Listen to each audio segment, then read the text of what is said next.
This is here the all-new Nissan Micra, completely new platform shared with the Renault R5. But we're going to tell you all you need to know about the differences and how special is this new 6th generation Micra. And it's even taking citations from the famous 3rd generation, like here the round headlamps, going back to the roots somewhat. Well, what about this vehicle? We'll tell you all about with Thomas Nautical Fuel in 4K, full screen, full length. Let's go. Very friendly face here with the light design, daytime running light. It's also where the turning indicators appear, for example. And authentic blue is the color here for today. There are different colors available. And also with that contrasting roof, you can have even more color combinations. A relatively round shape here also in the hood. Once again, reminding us of this 3rd generation Nissan Micra, which was really famous among all the Nissan fans around the world. Then if we go towards the side profile, we can see whereas the front is really different to the Renault 5, the side profile and dimensions are somewhat similar. This here 3,97 meters or 156 inches. It's about 6 centimeters or 2 inches longer than the Renault 5. It's more about like the spoiler overhang and so on.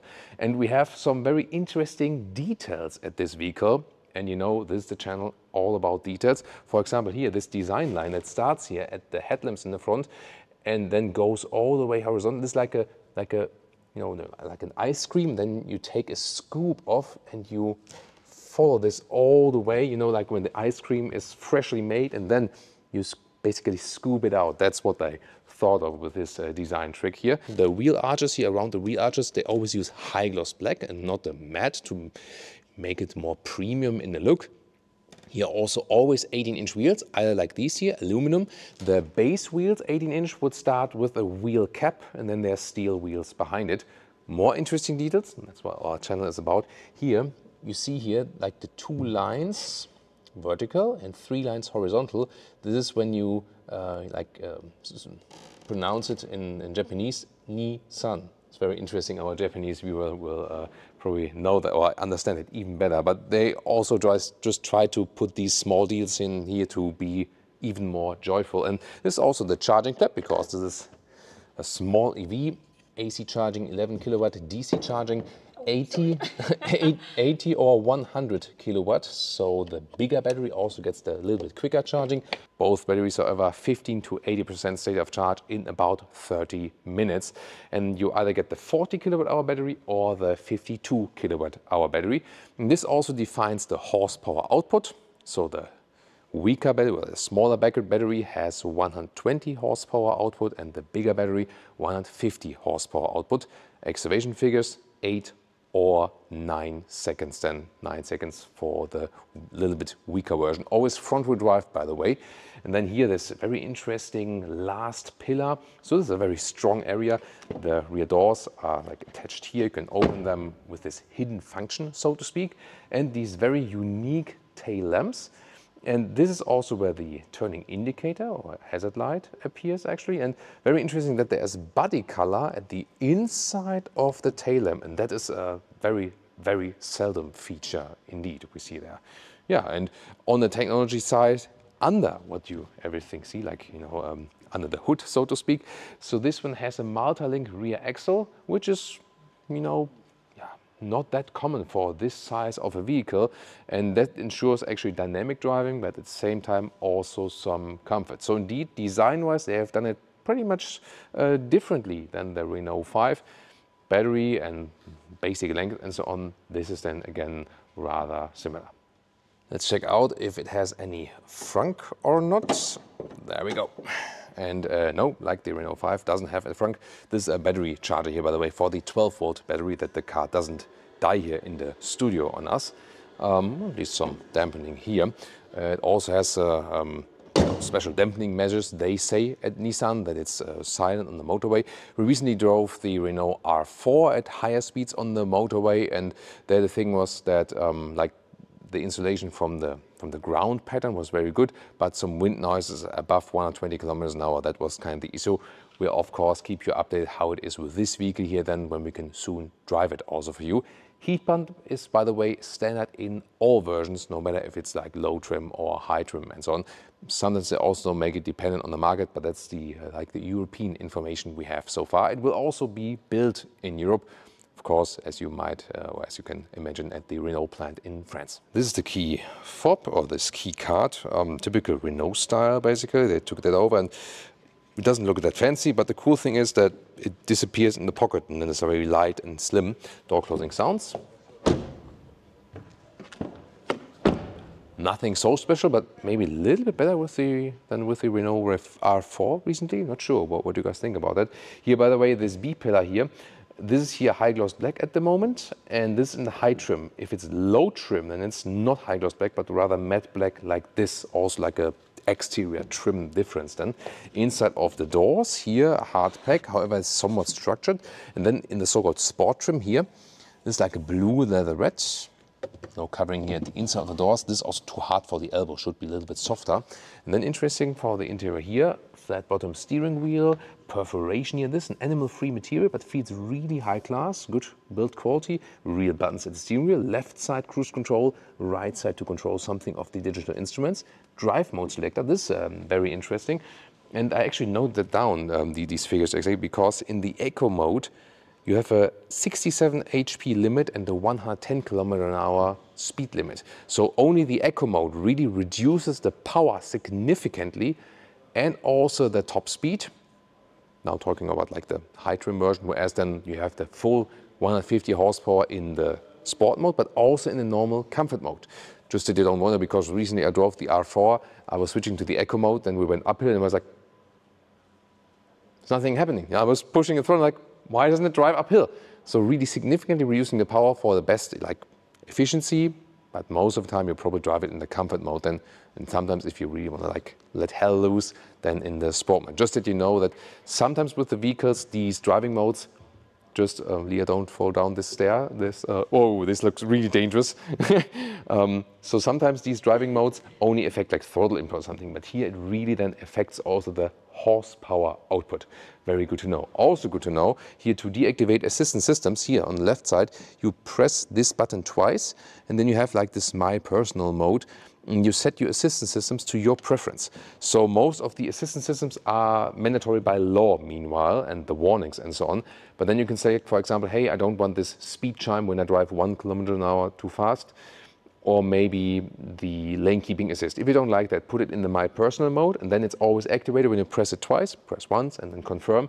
And then you just start the vehicle, because also again by law, it has to be loaded up like this at each start, but then you can easily deactivate it before you start driving. It's actually a cool choice. Then the seat here, very voluminous, sporty here, the side bolsters, it looks pretty cool. This then here in the sport trim, blue leatherette with some fabric in the mix actually.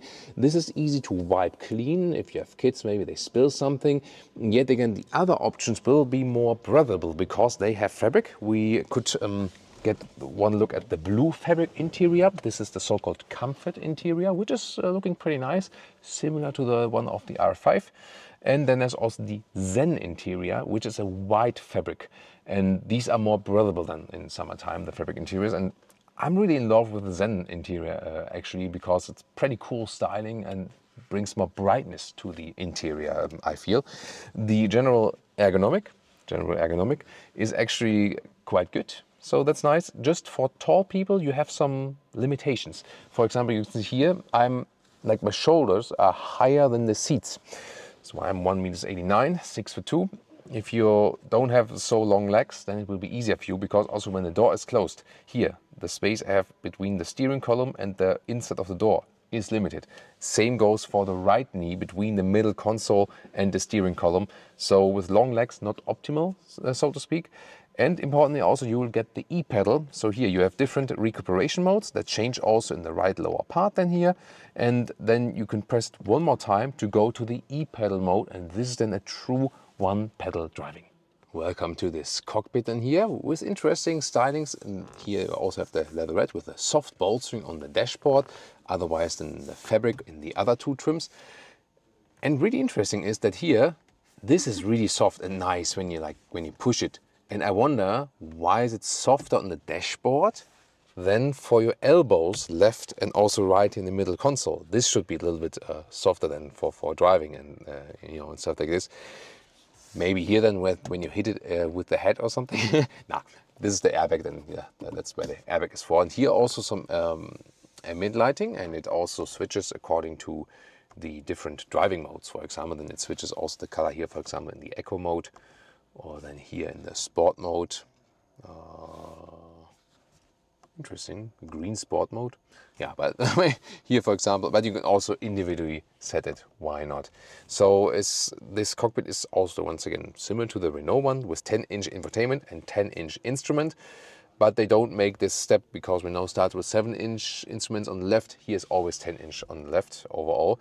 And then here also interesting how the shifting lever here, like the automatic shifting lever, this was at Renault like inspired from like a lipstick case cover, but here they kept it all black, for example, to maybe like say like, hi, we don't want this scheme or something like that, so a little bit more subtle, but a lot of stalks here, wipers, indicators, and then here also for the volume behind the steering wheel, for example.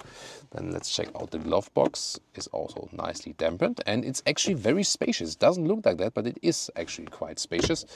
Middle console here.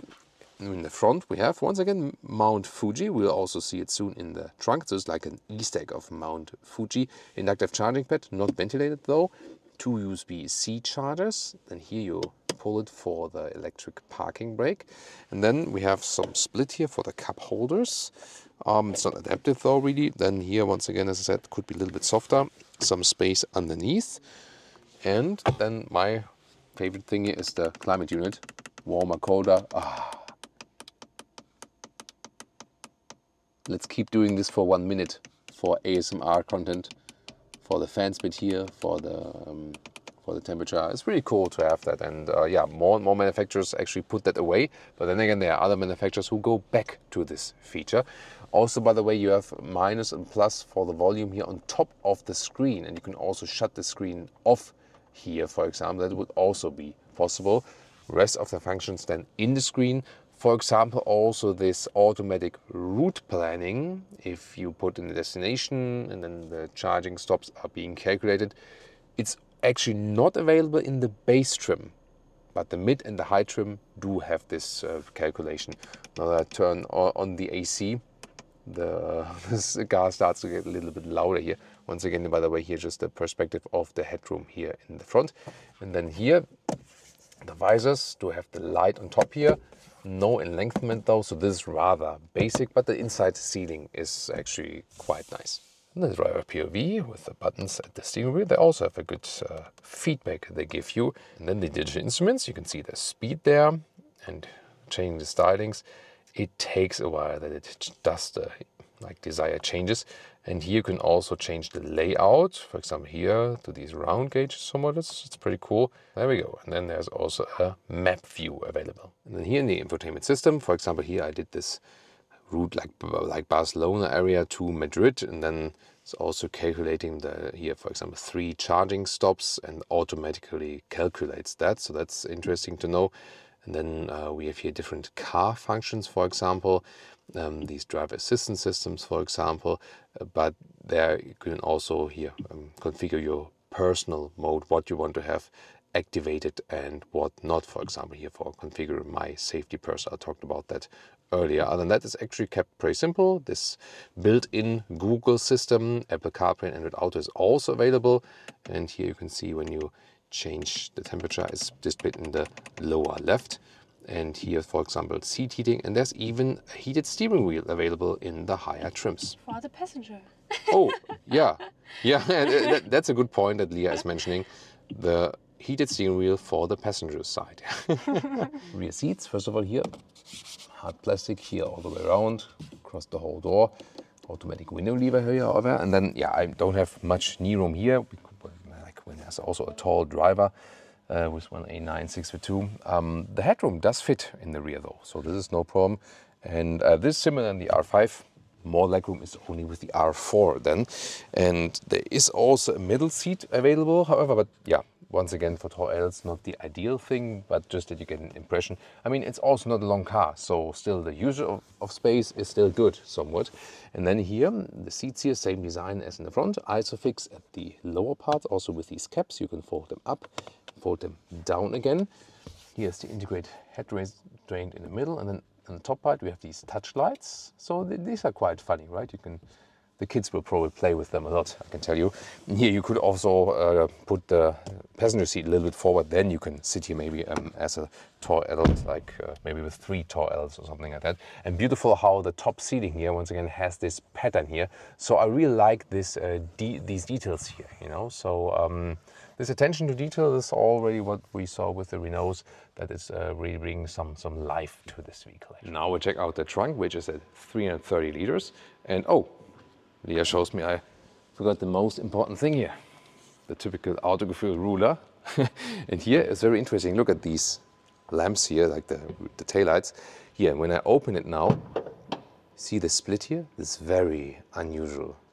But I mean, it's very interesting and very playful for sure. And then, let me just first show that we make some room. Oh yes, some Easter eggs. Leah is the expert for Easter eggs here. This is Mount Fuji in Japan, like the famous landscape mark, and they have the Easter egg here. And we also saw the other one in the interior. So here the cabin trolley easily fits in also vertically, and then we can make ourselves some space here in the top part, like this and this. Remove this. I already folded one part there, and I think this is easier to fold here in the Nissan Micra, because in the Renault we have these dots they have to press in there, and these are easier to pull. Folding this, and then here the width is about a meter, a little bit less, maybe a meter or 40 inches. The normal length here of the trunk is here about, it's like almost 60 centimeters, 23 inches. And then the height here at about, it's about 80 centimeters or 32 inches. And the length to the front seats here, about 53 inches. Or 1 meter 35. This front seat here cannot be folded forward flat like we've seen with the R4 recently. So this is also a difference. And here underneath is also interesting. We have some little storage here. And this, for example, where they also hide the V2L adapter, where you can charge some outside equipment then when you put it in the charging port in the front. It's also good that it has this functionality. And not to forget, in Leah's part today here, she can show us more of this vehicle to load adapter. Here it's actually very easily done. So when you want to charge anything from a normal household plug on the outside, just plug it in here, and then there we go, plug it in there, and then you have to activate it here with pressing the button on the top. We also, at the moment the car is not ready for that. There we go. So now it also flashes green, and then you can basically put in anything you like there. What you would you put in there? You know what? She would put in like a Dyson hairdryer, of course, yeah. Top speed, by the way, is 150 kilometers an hour, or about just over 90 miles per hour. And if you drive even quicker, of course, the range will be, going down more and more. What kind of real-world range does it really have? It depends on how you drive it. City traffic, we recently also tested it with the Renault R4, so you can soon also check out that review. Then the consumption is not that high. Motorway, it's of course higher than lower range, but it will then be somewhat around the 300 kilometer, around the 200 miles range, and then going up and down depending on your use case. And the pricing, well, the Renault 5 starts 25,000 euros, goes up to about 37,000 euros, high trim, big battery. And although the official prices for these here are not fixed yet, it will be somewhat also in this area. And very important for you to know, to check out now the Renault 5 and the Renault 4.